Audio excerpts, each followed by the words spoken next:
આવતીકાલે થવાની છે, ત્યારે પાટણ લોકસભા બેઠકની મતગણતરી પ્રક્રિયા કતપુર સરકારી ઇજનેર કોલેજ ખાતે થશે, જેને લઈને તંત્ર દ્વારા તમામ તૈયારીઓને આખરી ઓપ આપવામાં આવી રહ્યો છે.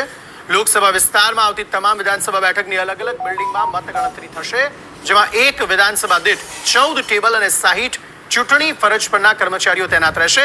આશરે 420 ચૂંટણી ફરજ પરના કર્મીઓની દેખરેખમાં મતગણતરીની પ્રક્રિયા આવતીકાલે હાથ ધરવામાં આવશે. લોકસભા વિસ્તારમાં સૌથી વધુ રાધનપુર વિધાનસભા પર 24 રાઉન્ડ અને સૌથી ઓછી ખેરાલુ વિધાનસભા પર 19 રાઉન્ડમાં મતગણતરી હાથ ધરવામાં આવશે.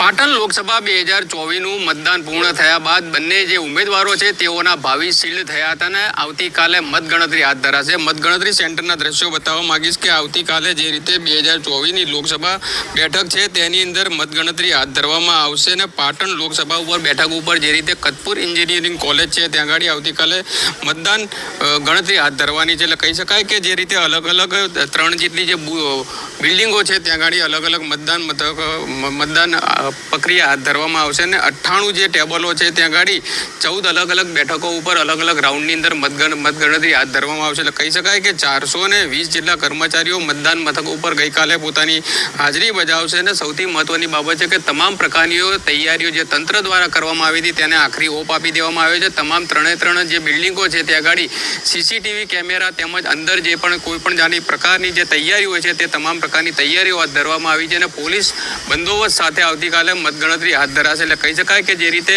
પાટણ લોકસભા બેઠક ઉપરના બંને જે ઉમેદવારો છે તેઓના ભાવિ સીલ્ડ થયા હતા અને આવતીકાલે બેમાંથી કોની ઉપર કળશ ઢોળાશે તે તો જોવાનું રહે છે, પરંતુ જે રીતે વહીવટી તંત્રની તૈયારીઓ છે તેને આખરી ઓપ આપી દેવામાં આવ્યો છે.